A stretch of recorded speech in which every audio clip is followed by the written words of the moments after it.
जय हिंद। आज की क्लास में हम लोग कक्षा 10th क्लास के भारतीय भवन गणित विषय से प्रश्नावली 1C के पहले नंबर के सभी क्वेश्चन और दूसरे नंबर क्वेश्चन जो सिद्ध करने वाले हैं, इसे हम लोग समझेंगे, बेहतरीन तरीके से समझेंगे हम लोग। अगर आप इस वीडियो के अंत तक बने रहे तो जितने भी प्रकार के सिद्ध करने वाले क्वेश्चन होते हैं, जैसे 2√3 हो या √5 हो, √7 हो या √3 अपरिमेय संख्या, इसको सिद्ध करने वाला कहीं से भी आपको कोई भी क्वेश्चन रहेगा, आप आसानी से सोल्व कर पाएंगे। इसीलिए आप इस वीडियो को ध्यान से देखेंगे ताकि इस क्वेश्चन को समझ पाए, और 2 बार या 3 बार इस क्वेश्चन को अगर आप बना लेते हैं तो आपके दिमाग में इस तरह से ये क्वेश्चन सेट हो जाएगा कि कभी भी आप अपने जीवन में इसका उपयोग कर सकते हैं। तो चलिए हम लोग समझते हैं पहले नंबर क्वेश्चन के, जो रिक्त स्थान के पूर्ति करने के लिए कहा जा रहा है। पहला नंबर क्वेश्चन है कि क्या रूट के अंदर 15 इस डॉट डॉट संख्या है, मतलब एक ऐसी संख्या है। तो परिमेय संख्या का परिभाषा हम लोग जान लेते हैं कि परिमेय संख्या कब होता है और अपरिमेय संख्या कब होता है। तो जब कोई संख्या या तो p/q के रूप में हो, क्या हो, p/q के रूप में हो, या किसी संख्या का पूरा पूरा वर्गमूल निकल जाए, तो वैसी संख्या जो है परिमेय संख्या कहलाता है। और जब p/q के रूप में ना हो और उस संख्या का पूरा पूरा वर्गमूल भी ना निकले, तो वैसे संख्या को हम लोग अपरिमेय संख्या कहते हैं। तो आप जरा बताइए कि 15 जो दिया गया रूट के अंदर, ये क्या बटा में है? नहीं है। और इसका पूरा पूरा वर्गमूल भी नहीं निकल रहा है, तो यह संख्या कौन सी हो जाएगी? अपरिमेय संख्या हो जाएगी। कौन सी संख्या है ये? √15 जो है अपरिमेय संख्या है। उसी प्रकार से दिया गया है कि माइनस रूट के अंदर 2 और बट्टा रूट के अंदर 3। तो आप एक बात बताइए कि दोनों जो संख्या दिया गया है इसके पहले ऋणात्मक है। फर्स्ट में क्या दिया है? ऋणात्मक। और परिमेय संख्या ऋणात्मक होता है भी नहीं, तो यह जो है √3 लगा है और ऊपर √2 है, तो दोनों का वर्गमूल भी नहीं निकल सकता है। तो ये भी संख्या कैसी हो जाएगी? अपरिमेय संख्या हो जाएगी। बट्टा में तो है लेकिन ये ऋणात्मक संख्या है, इसीलिए अपरिमेय संख्या हो जाएगा। तीसरा नंबर क्वेश्चन है कि 4 प्लस रूट अंदर 11, रूट के अंदर कितना है? 11 है, यह कैसी संख्या है? तो आप जरा बताइए। तो बटा में सबसे पहले है नहीं, बटा में भी नहीं है, एक संख्या है, लेकिन 11 का वर्गमूल निकल पाएगा? पूरा पूरा वर्गमूल नहीं निकल पाएगा। तो ये संख्या भी क्या हो जाएगा? अपरिमेय संख्या हो जाएगा। कैसी संख्या है? अपरिमेय संख्या। अब हम चलते हैं चौथे नंबर क्वेश्चन की ओर।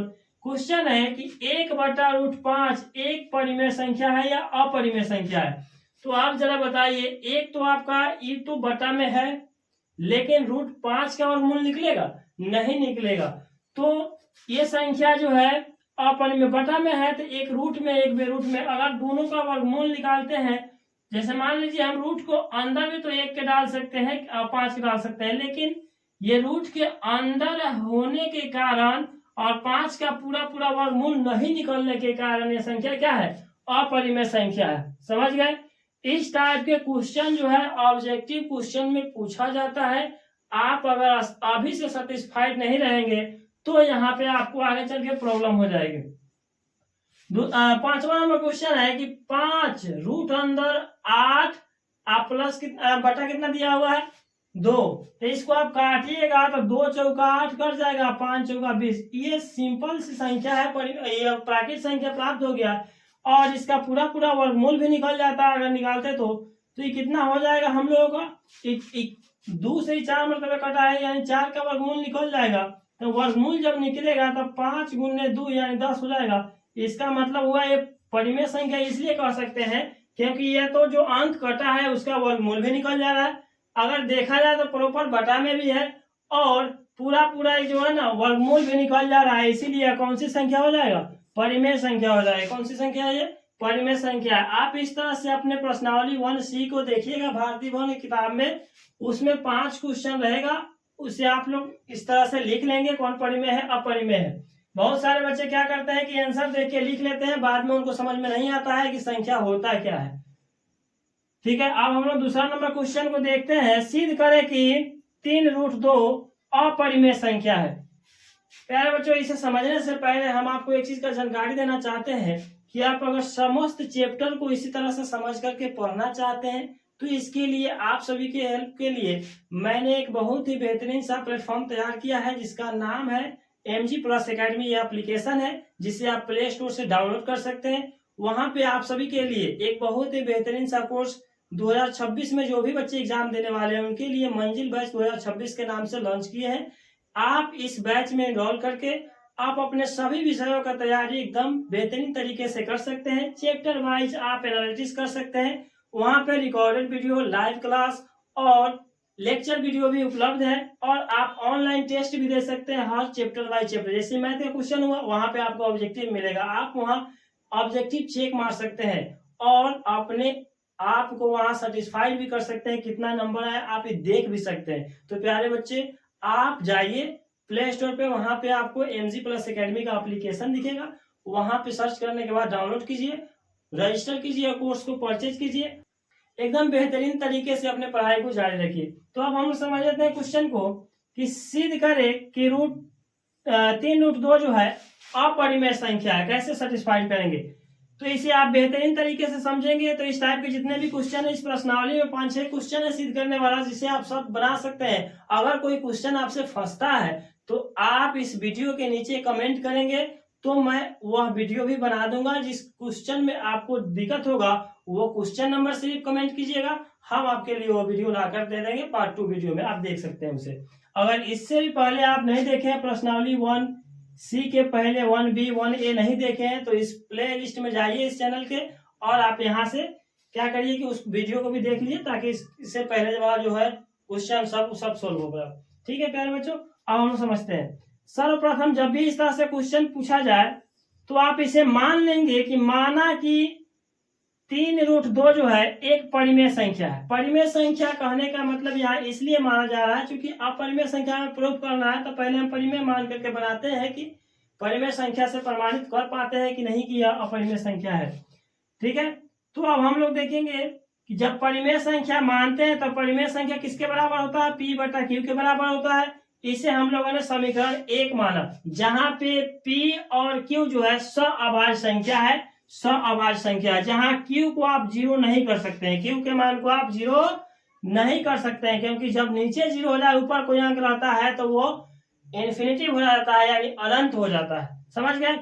अब देखिए इस समीकरण 1 के दोनों तरफ वर्क करने पर आपको यहाँ पे कुछ भी मान दिया रहे, √3 रहे, √5 रहे, √4 रहे, सब का जो परिभाषा हम लिखे हैं, सॉल्व करने का जो तरीका लिखे सेम टू सेम ऐसे ही लिखेंगे। खाली यहाँ पे अंक जो दिया है यहाँ पे चेंज कर देंगे, वर्क करने पर आगे गुना करने आता होगा अगर आपको सही तरीके से। तो आप इसको देख करके इसको स्क्रीनशॉट ले लीजिए, आप इसी पर एकदम हूबहू लिख करके बना सकते हैं। ठीक है, कहीं से कोई दिक्कत नहीं आएगी। तो ये दोनों तरफ वर्क करेंगे तो 3√2 का स्क्वायर करेंगे, वर्क का मतलब क्या हुआ, स्क्वायर करेंगे और फिर यहाँ दिया गया है P और Q तो यहाँ P और Q लिखकर क्या करेंगे, स्क्वायर करेंगे। जब आप स्क्वायर करेंगे तो 3 का स्क्वायर करेंगे तो 9 आएगा और √2 का स्क्वायर करेंगे तो √4 आएगा। 4 का वर्गमूल कितना हो जाएगा, 2, तो यहाँ 2 लिखे। अब जैसे यहाँ P का स्क्वायर किया जाएगा तो P स्क्वायर हो जाएगा, Q का स्क्वायर करेंगे तो Q स्क्वायर हो जाएगा। अब आप यहाँ समझ सकते हैं कि यहाँ 9 में 2 से गुना करेंगे 18 आएगा, ये P स्क्वायर का P स्क्वायर, Q स्क्वायर का Q स्क्वायर। इसके बटा में कुछ नहीं था तो हमने क्या माना, 1 मान लिया और इसका गुना इसके साथ कराइएगा तो Q स्क्वायर में अगर आप 18 से गुना कराते हैं तो ये 18 Q स्क्वायर हो जाएगा और बराबर में रहेगा P स्क्वायर। अब हम लोग इधर देखते हैं कि यहाँ देख सकते हैं Q स्क्वायर 18 Q स्क्वायर बराबर P स्क्वायर आता है। जो Q स्क्वायर के पहले 18 है इधर भेजेंगे तो बटा में चला आएगा। ऐसा ही किए यहाँ पे आप देख सकते हैं Q स्क्वायर इधर आ गया और 18 जो था इसके बगल में बटा में आ गया। इसको हम लोगों ने मान लिया समीकरण नंबर कितना, 2। ये कितना है, समीकरण 2 हो गया। तो यहाँ आप देख सकते हैं कि ऊपर जो अंक है ना P स्क्वायर, ये 18 से क्या है, विभाज्य यानी भाग लग रहा है, इसीलिए यहाँ लिखे है। चूंकि P स्क्वायर जो है 18 से क्या है, विभाज्य है। तो P स्क्वायर जब विभाज्य है तो अब P भी कितना से विभाज्य होगा, 18 से होगा। चूंकि P स्क्वायर लिखने का सेंस यह होता है कि इसको आप लिख सकते हैं P गुना P। जब P स्क्वायर 18 से, जब P स्क्वायर में 18 से भाग लग सकता है तो P में भी तो 18 से भाग लग सकता है, इसीलिए हमने यहाँ लिखा है। इसलिए P भी कितना से विभाज्य होगा, 18 से विभाज्य होगा। अतः p का एक गुणनखंड कितना होगा 18। p का एक गुणनखंड कितना हो गया 18। तो इसीलिए हमने p बराबर माना है 18m और इसे मान लिया हमने समीकरण नंबर 3, जहां m कोई क्या है पूर्णांक है, जहां m के जगह पे आप n मानिए, q मानिए, s मानिए, जो मन करे सो मानिए, लेकिन यहाँ लिखिएगा कि जो पूर्णांक आपने माना है वह कोई पूर्णांक है। यहाँ पे आपको ये क्लियर करना होगा, ठीक है। अतः p बराबर जो 18m माने हैं, इस मान को समीकरण 2 में रखने पर, समीकरण 2 हम लोगों ने किधर माना है, इधर तो हम लोग समीकरण 2 नहीं माने, समीकरण 1 माने हैं, समीकरण 2 हमने ऊपर माना है, ठीक है। तो ये जो Q square same to same यहाँ पे हमने डाला, और यहाँ पे पी स्क्वायर, देखिए p का मान 18m है, तो p का मान की जगह पे 18m लिखे। यहाँ p पर स्क्वायर है तो हमने यहाँ पे क्या किया स्क्वायर, और बटा में 18 था तो 18, क्यू स्क्वायर था क्यू स्क्वायर। अब 18m स्क्वायर है तो इसको 2 बार लिखने का काम किए हम, नीचे 18 से ऊपर 18 कट गया, क्यू स्क्वायर का क्यू स्क्वायर आ गया, और m में m से गुना होगा m स्क्वायर, 18 का 18 और नीचे ऊपर तो ये कट गया है, ठीक है। तो अब हम लोग m स्क्वायर को रख लेते हैं और जो 18 है m के साथ में इसको q के बटा में भेज देते हैं, ठीक है।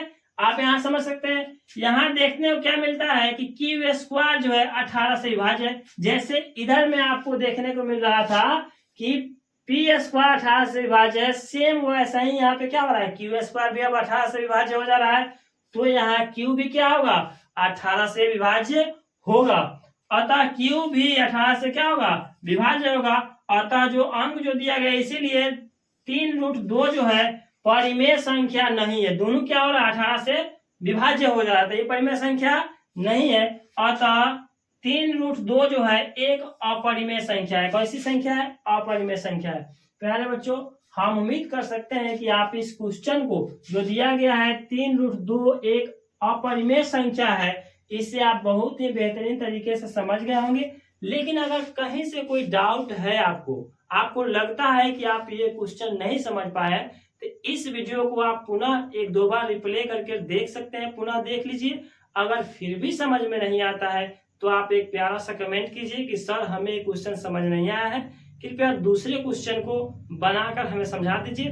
तो हम आप सभी के हेल्प के लिए तैयार है, आप कमेंट कीजिए, हम आपको दूसरा पार्ट 2 वीडियो में बहुत ही बेहतरीन तरीके से एक अलग तरीके से समझाने का प्रयास करेंगे। लेकिन जहां तक हमें उम्मीद है कि आप इस क्वेश्चन को समझ गए हैं, 2 बार 3 बार आप प्रैक्टिस कीजिए, आपसे जरूर बनेगा। प्यारे बच्चों, अगर इस तरह से पढ़ना चाहते हैं समस्त क्वेश्चन को समझकर, तो आप प्ले स्टोर से मेरे एप्लीकेशन MG+ एकेडमी को डाउनलोड कीजिए। वहां आप सभी के लिए एक बहुत ही बेहतरीन सा कोर्स एकदम मिनिमम प्राइस में रखा गया है, जिसमें पढ़कर आप अपने सपने को पूरा कर सकते हैं। जो सपना आपने देखा है 450+ अंक लाने का, ये आप हकीकत में बदल सकते हैं। तो आप इसके लिए MG+ एकेडमी को प्ले स्टोर से डाउनलोड कीजिए और वहां पे जो कोर्स अवेलेबल कराया गया आप सभी के लिए, उसमें आप इनरोल कीजिए। तो प्यारे बच्चों, अगर आपको यह वीडियो अच्छी लगी है तो मेरे इस चैनल को सब्सक्राइब कीजिए, वीडियो को लाइक तथा अपने दोस्तों के साथ शेयर कीजिए, उन्हें भी अच्छे ढंग से पढ़ने का मौका दीजिए। तो प्यारे बच्चों, मिलते हैं किसी अगले वीडियो में, तब तक के लिए धन्यवाद। जय हिंद।